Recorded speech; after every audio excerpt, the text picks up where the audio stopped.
Alright, so today we're going to talk about key characteristics of quadratic functions. So yesterday's homework was kind of an exploration of just, hey, you guys know how to graph functions, so graph this quadratic, what do you notice? And then we're just going to formalize all that today, okay? So today we're defining a quadratic function as any function that can be written in the standard form. F of x is ax squared plus bx plus c, where a, b, c are constants, okay? So the reason why we look at it in this form and we know that this is a quadratic function is because the degree of this polynomial is 2, right? And if you recall when we were learning about classifying those polynomials, a second degree polynomial is called a quadratic, okay? I think it's worth mentioning that a here, a cannot be equal to 0, right? Because if a equals 0 or doesn't equal 0, if a equals 0, right, this x squared goes away and this quadratic polynomial becomes a linear one, okay? And so if a was 0, this would no longer be quadratic. That's why we have to specify that, right? And a is also what determines which way my parabola opens up, right? And so if a is greater than 0, if a is positive, then my parabola opens up, right? Like this, okay? And if a is less than 0, if a is negative, it opens down, okay? And we've talked about this when we were looking at functions, right? And so, let me make some room here. And then b and c doesn't matter as much, right? But we really just need that x squared, okay? So, yesterday's homework, you were asked to notice what negative b over 2a was equal to, right? And so negative b over 2a actually gives us our axis, where our axis of symmetry is, okay? So every parabola has an axis of symmetry because if a parabola is u-shaped like so, the axis of symmetry is the vertical line that cuts my parabola in half, okay? And we say it's a line, and so that's why it's an equation. It's important here that you understand that your axis of symmetry is an actual equation, okay? And it's the x value where that's in the middle of my parabola. Whoa, where'd that come from? Okay, so the vertex is what we call the turning point of our function. So every function has every quadratic has a vertex, right? And your vertex is either going to go at the bottom if it opens up or at the very top. Okay, so if my vertex is at the bottom, we call this a minimum because it's at the lowest part of my parabola, right? And if my parabola opens downward, my vertex is a max. We call it a maximum. Okay, and our vertex is a point, and so we can always express it as an ordered pair, okay? And so this is telling me that the x coordinate of my vertex corresponds with my axis of symmetry, which makes sense, right? If my axis of symmetry is going to cut my parabola in half, then my vertex also falls on that axis of symmetry. So the vertex can be expressed as a coordinate of negative b over 2a for the x coordinate, and if I take that and plug it into my function, f of negative b over 2a is going to give me my vertex, okay? So up until this point, we've kind of, when we see a function like this, we can always graph a function if we know the table, right? And so when we saw a quadratic function that we knew was going to be a parabola, we would start at 0, right? And we would kind of build this like so. We would plug in 0, we get negative 5, and we could plug in these other x values to get this, right?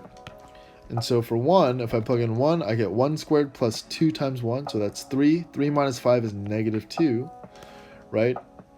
And up until this point, we've only worked with quadratics that have an axis of symmetry or vertex at 0, right? And so we might be tempted to just see negative 2 and just kind of replicate that here, assuming that this is my vertex and we have symmetry, okay? But let's see what happens when I plug in a negative 1. If I plug in a negative 1, I get negative 1 squared plus 2 times negative 1 minus 5. That's 1 minus 2, negative 1. Negative 1 minus 5 is negative 6. which doesn't match up with when we plugged in a 1, right? So what this means is our vertex isn't actually at 0, -5, okay? And so let's plug in the others. If I plug in 2, I'm going to get 4 plus 4 minus 5 is 3. When I plug in -2, I get positive 4 minus 4, which is 0, minus 5, which is -5. And this is where we see that symmetry, right? Which means my vertex is actually at -1, -6. This is my vertex. All right, so I also want to talk real quick how, if we were given a list of values or a table like this, how can we determine whether or not it's quadratic, right? So if we see symmetry, that's hinting at quadratic, but what if we only were given points that were on one half of the parabola? Okay, so for linear functions, we need to look for a constant change, right? We were adding or subtracting by the same number. For exponential functions, we were looking for a pattern that involves multiplying or dividing by a common ratio, right? And for quadratics, we look at something called the second difference. So I'm going to take each y value and then subtract, find the difference between these two by subtracting, right? So 3 minus -2 is 5, right? There's a distance of 5. -2 minus -5 is going to give me 3. -5 minus -6, this distance is 1. That difference is 1. And here I go from a -6 back to -5. A -6 minus a -5 is going to give me a -1. So that's our first difference, right? Which we don't see any commonalities here, but look what happens when we look at the second difference, what we call the difference between these differences, right? 3 minus 5 is 2. 3 minus 1 is 2. 1 minus -1 is also 2, right? So a key characteristic of quadratic functions, one way to identify whether or not it's quadratic, is we have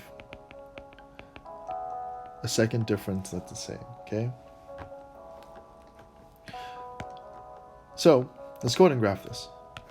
We graph this function, we're going to see 0, -5, 0, 1, 2, 3, 4, 5. 1, -2. 0, -5, 2, 3. -1, -6. -2, -5. And we see that if we were to continue to build this and use that symmetry, it would look something like this, right? Here's my parabola. Oop. Very good. Okay, that's not perfect, but it will do. So if we look at this parabola, we can clearly see our axis of symmetry, right? Our axis of symmetry here is, use this color, right? Is the vertical line that goes through my vertex, right? So in this case, my axis of symmetry is x equals -1, okay? Notice I'm writing the equation x equals -1. That's because the axis of symmetry is a line. Okay, my vertex right here is at -1, -6. Okay, now because this is opening upwards, we know that we have a minimum, right? Because my vertex is the lowest point. It's the lowest point of my graph. Okay, domain. This is a little bit of review, but domain here, if I think about all possible x values, it's going to continue going all the way to the left and the right. And so this is all real numbers. Oops. Or an interval, right? From -infinity to infinity. Now the range here is a little different, right?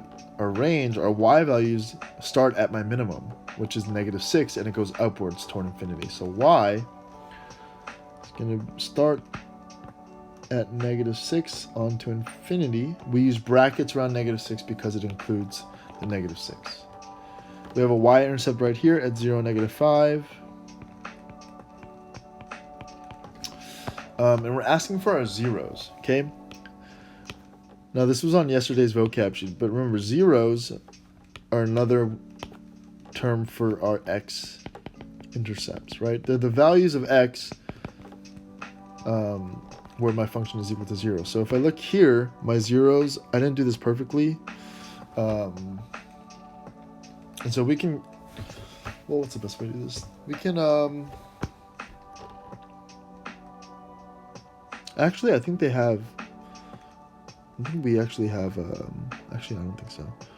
Well, they're not that clear right now, and so we're going to skip this. But sometimes you can just, I'll just have you kind of estimate here. We'll say one of them is between -3 and -4. So it's like -3.6, maybe. And the other one is between 1 and 2, so we'll do like a 1.6, comma 0. Okay, I'll make sure, if I do ask you for the zeros, I'll make sure they're very clear. Okay. Okay. But, so we can always input x values and spit out y values and try.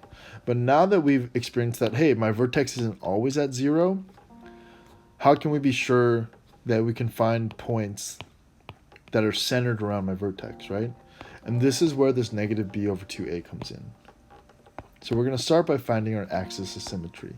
So when I look at this quadratic function, -3x squared plus 12x, I'm missing a c, right? So all that means is that my a value here is -3, my b value is 12, my c value is 0. So instead of just starting at 0 and trying to build my graph around 0, I'm going to start by figuring out my axis of symmetry, okay? So my axis of symmetry is going to be at x equals -b, -12 over 2a, 2 times -3. This gives me -6 over -12 over -6, which is +2. So my axis of symmetry is at x equals 2, which means I know that my vertex has an x coordinate of 2. So I'm going to center my table around 2, okay? Now when I plug in 2, I get -3 times 2 squared, which is 4, -12, right? Plus 12 times 2 is 24. That's going to give me a 12. And that's built around 2. So I'm going to go 1, 0, 3, 4, okay? And because I know my vertex is here, really, if I just figure out half of this table, I can use symmetry to figure out the other two, right? So when I plug in 1, I get -3 times 1 squared plus 12 times 1. That's -3 plus 9, which is plus 12, which is 9, +9, which means 3 is also 9, right? When I plug in 0, I get 0 plus 0, which is 0, which means 4 also gives an output of 0, okay? Because 12 is not going to fit, I'm going to scale this by, scale my y's by 3. I'm going to scale my x's by 1, okay? And so we get 0, 0, 1, 9, so 3, 6, 9. 2, 12, 12 is right here. 1, 9, and then 4, 0, okay? Just remember our scale here is 3, okay? I'm going to get this parabola that opens downward. So hopefully you're seeing why this -b/2a is useful, right? We're going to have to use this to help us, you know, instead of, had I started at 0, centered around 0, I might not have seen the rest of the parabola, okay? You might have only gotten half of it. So my axis of symmetry here is x equals 2. My vertex is at 2, 12. Because it opens downward, we have a minimum. My domain is still all real numbers, or from -infinity to infinity. And this time, it opens down, so my maximum is 12 and below. So my y values are going to start at -infinity. My range is from -infinity to +12, bracket. A y-intercept is at the origin, 0, 0. And here I've clearly defined zeros, right? My zeros here are also at 0, 0 and 4, 0. So these are my zeros. 0, 0, and 4, 0. Okay, these are also called our solutions. Okay, and when we get into solving quadratics, that'll become a lot more clear. Okay, so hopefully this makes sense of just identifying the key parts. Okay, the biggest takeaway here is x squared plus bx plus c. This is our standard form, and from standard form we can get the vertex. We'll get the axis of symmetry and also the vertex using -b/2a. Alrighty.